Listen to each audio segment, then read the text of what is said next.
पवित्र नवरात्र का आज छठा दिन है। आज के दिन मां कात्यायनी की पूजा की जाती है। मां कात्यायनी के बारे में कहा जाता है कि संसार में जो अदृश्य अव्यक्त है उसकी सत्ता मां कात्यायनी चलाती है। मां कात्यायनी अधर्म का विनाश करके धर्म की स्थापना करने वाली देवी है। आज कैसे करें देवी की आराधना, ये बताने के लिए हमारे साथ आचार्य राज मिश्रा जी जुड़ेंगे, लेकिन उससे पहले महिषासुर मर्दिनी मां कात्यायनी को समझिए।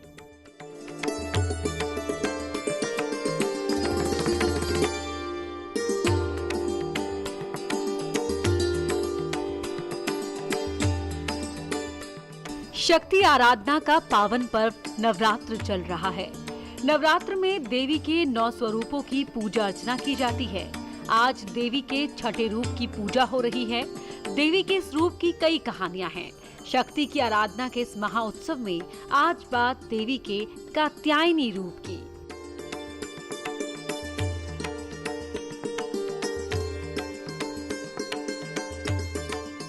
आदि शक्ति जगदम्बा के छठे रूप की पूजा नवरात्र के छठे दिन की जाती है। देवी के स्वरूप को 9 देवियों में सबसे शक्तिशाली माना जाता है। यही वजह है कि देवी कात्यायनी को योद्धा देवी के रूप में पूजा जाता है। हिंदू मान्यता के अनुसार उन्होंने महिषासुर का वध किया था। मां कात्यायनी का नाम एक ऋषि कात्या के नाम पर पड़ा, जिन्होंने उनका पालन पोषण किया। हिंदू पौराणिक कथाओं के मुताबिक मां कात्यायनी को एक शेर पर चढ़ा हुआ दिखाया गया है और दाहिने हाथ में वर और अभय मुद्रा धारण की हुई है। बाईं ओर वो तलवार और कमल धारण करती हैं। ऐसी मान्यता है कि देवी सीता, रुक्मणी और ब्रज की गोपियां परिपूर्ण जीवन साथी के लिए देवी कात्यायनी की पूजा करती थी। तब से कहावत है कि अगर अविवाहित लड़की मां कात्यायनी की पूजा करती है तो उसे मनचाहा जीवन साथी मिलता है। मां सीता, रुक्मणी और ब्रज की गोपियों ने अपनी पसंद का जीवन साथी पाने के लिए मां कात्यायनी की पूजा की थी। इसीलिए अविवाहित लड़कियां उनसे प्रार्थना करती हैं और उनका आशीर्वाद मांगती हैं। आप भी माता के स्वरूप की पूजा कर सकते हैं और मनचाहा वर प्राप्त कर सकते हैं। मां कात्यायनी के मंत्र का जाप करने से सभी तरह के दुखों का नाश होता है। ओम देवी कात्यायनीये नमः। चंद्रहा सोज्ज्वलकरा शार्दुल वरवाहन। कात्यायनी शुभम दद्धात देवी दान वघातिनी। या देवी सर्वभूतेषु मां कात्यायनी रूपेण संस्थिता। नमस्तस्ये नमस्तस्ये नमस्तस्ये नमो नमः।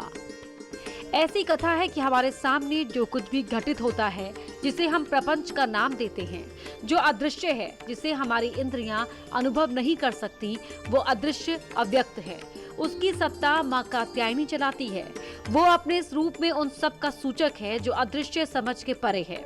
मां कात्यायनी दिव्यता के अति गुप्त रहस्यों का प्रतीक है। देवी के भक्त कहते हैं कि मां कात्यायनी संपूर्ण जीव जगत और चराचर में विराजती हैं। ब्रह्मांड में जितनी भी प्राकृतिक आपदाएं आती हैं, उनका सीधा संबंध मां कात्यायनी से है। ऐसी मान्यता है कि भूकंप, सुनामी, बाढ़ जैसी प्राकृतिक आपदाएं मां कात्यायनी के क्रोध का परिणाम है। देवी कात्यायनी का क्रोध अधर्म का नाश कर धर्म की स्थापना के लिए होता है। मां कात्यायनी का क्रोध संसार के हित में होता है। उससे प्रकृति में सकारात्मक ऊर्जा का संचार होता है। नवरात्र का छठा दिन और नवरात्र के छठे दिन मां दुर्गा के छठे स्वरूप यानी मां कात्यायनी की पूजा पाठ किया जाता है। और मां की पूजा कैसे की जाए, जो मां की कृपा प्राप्त हो, ये बताने के लिए हमारे साथ जुड़ रहे हैं ज्योतिष आचार्य राज मिश्रा जी। आचार्य जी, बहुत बहुत स्वागत है आपका। जी बहुत धन्यवाद। सबसे पहले तो बहुत धन्यवाद न्यूज 18 का और न्यूज 18 टीम का, जो आज फिर से आप लोग आदिशक्ति का जो छठा स्वरूप है उसके बारे में पूरे समाज को और पूरा जो भारतवर्ष है या पूरे विश्व में जो जन को देखते हैं दर्शकों तक आप लोग पहुंचा रहे हैं, तो आप सभी का बहुत धन्यवाद। जी जी आचार्य जी, मां कात्यायनी की पूजा किस तरह से की जाए, किस तरह से मां की स्तुति हो, क्योंकि जो मां का रूप है वो बहुत ही खूबसूरत, बहुत ही सौम्य है और शीतलता प्रदान करने वाला रूप है। जी बिल्कुल। अगर छठे स्वरूप की बात की जाए तो वाकई बहुत लुभावना स्वरूप है। और माँ का जो ये छठा स्वरूप है उसकी जो आराधना है वो मानव ही नहीं देवता भी इस स्वरूप की आराधना करते हैं।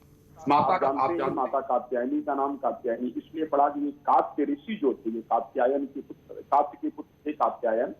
कात्यायन ऋषि ने सबसे पहले माता को पुत्री के स्वरूप में अपने घर में आने के लिए उनसे प्रार्थना की, तो और सबसे पहले उन्होंने माता का पूजन किया, इसलिए माता का जो नाम पड़ा वो कात्यायनी था।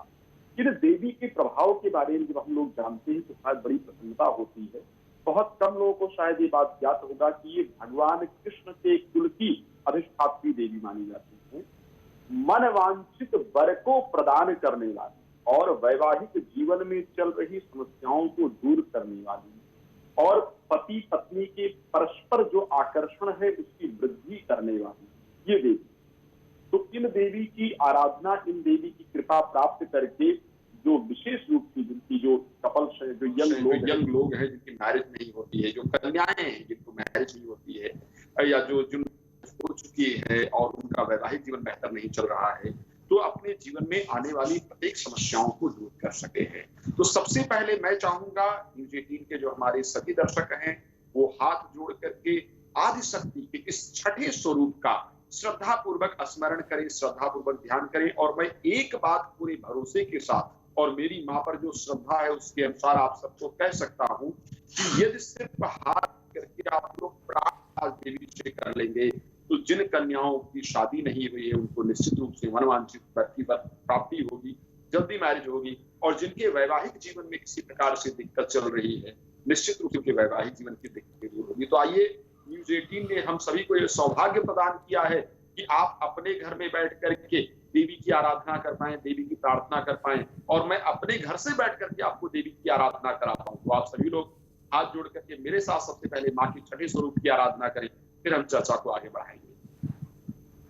ओम कात्यायनी महामाये महायोगिनीश्वरी नंद गोपसुते देवी पति पुरते नमः। बोले जगत जननी माता जगदम्बा की जय। मेरी आदि शक्ति जगदम्बा से प्रार्थना है कि आप सब पर उनका शुभ आशीर्वाद बना रहे। जी जी आचार्य जी, माँ की स्तुति हमने कर ली। अब पूजा का विधि विधान बता दीजिए कि किस तरह से, क्या माँ की पूजा का कोई विशेष नियम होता है? माँ कात्यायनी की पूजा का किन बातों का हमें ख्याल रखना होगा जब हम पूजा करें माँ की, या पूजा का आवाहन करें? जी बिल्कुल, जैसा कि मैं पूजा में प्रतिदिन एक नियम बताता आया हूँ, उसी नियम को फॉलो करते हुए जो पंचोपचार विधि का मैंने नियम बताया उसको फॉलो करना चाहिए। लेकिन इन देवी के पूजन में कुछ विशेष चीजें हैं जिनका जरूर ध्यान चाहिए।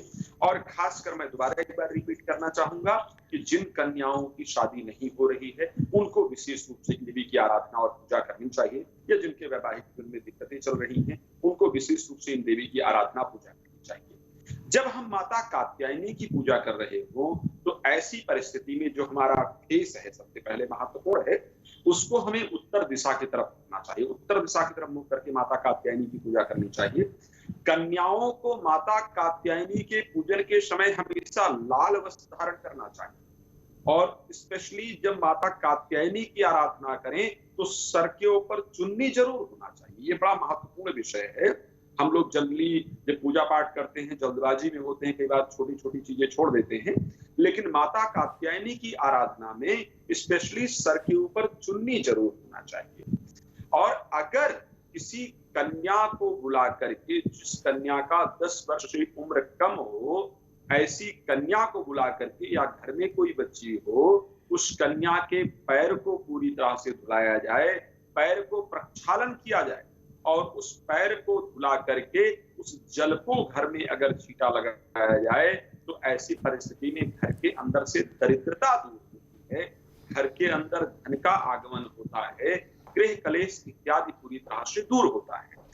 जिन कन्याओं की शादी नहीं हो रही है वो, ये बहुत सुंदर एक मंत्र है देवी जी का, जिनको की रुक्मणी जी ने पाठ किया था भगवान कृष्ण को पति के रूप में प्राप्ति के लिए। कात्यायनी महामाये महायोगिन्य ईश्वरी नंद गोप सुते देवी पति में कुरुते नमः। यदि इस मंत्र को छठे नवरात्र से प्रारंभ करके और 40 दिन लगातार कोई कन्या करती है तो ऐसे कंडीशन में निश्चित रूप से मनवांछित वर की प्राप्ति होती है।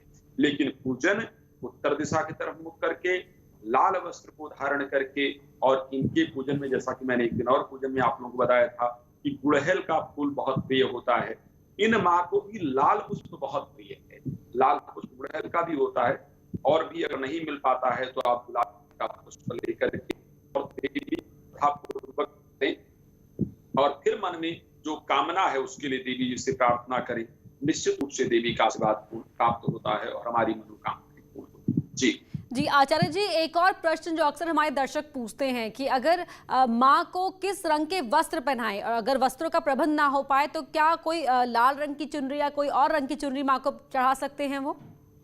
देखिए, बिल्कुल, मैंने कई बार कार्यक्रम में कहा है कि पुत्रो जायेत पुत्रो माता क्वचित् कुमाता न भवति। जब हमने उनको माँ कह ही दिया है तो आप जानते हैं कि माँ को श्रद्धा पूर्वक जो भी चीजें पुत्र या पुत्री अर्पण करे, माँ उसको स्वीकार करती है। तो यदि वस्त्र नहीं है, आज कोविड का टाइम चल रहा है, बहुत ज्यादा मार्केट नहीं जा पा रहे हैं, चीजें नहीं खरीद पा रहे हैं, वस्त्र नहीं है, कोई दिक्कत नहीं, आपके पास धागा बांधते, मैंने बताया था कार्यक्रम में कि पंचोपचार पूजन होता है, उसमें रोली हो गया, मोली हो गया, चावल हो गया, पुष्प हो गया, फल हो गया, मिठाई हो गया और चंदन हो गया, ये सारी चीजें आती।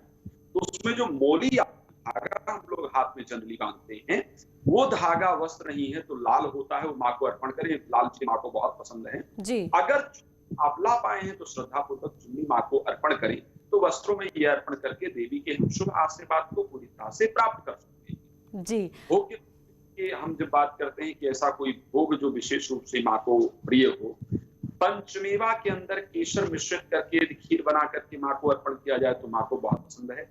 स्पेशली जो अनार है, अनार का फल करके देवी जी को अर्पण किया जाए, और फिर कुंवारी कन्या उस फल को यदि ग्रहण करे तो ऐसी परिस्थिति में उसकी मनोकामना निश्चित रूप से पूर्ण होती है। खास करके प्रेम का प्रचलन बहुत चला है, अगर आज समाज के अंदर देखा जाए, और पहले भी प्रेम का प्रचलन था। श्री रामचरितमानस में गोस्वामी तुलसीदास जी ने कहा कि राम है केवल प्रेम प्यारा, जान ले जो जानन हारा। तो जो वर या जो लड़का या लड़की प्रेम विवाह इत्यादि के संबंध में हैं और शुद्ध प्रेम है उनका और एक दूसरे के लिए प्रार्थना करना चाहते हैं, तो इन देवी की आराधना उनके लिए भी ठीक है। तो माँ कात्यायनी की कृपा उन्हें किस तरह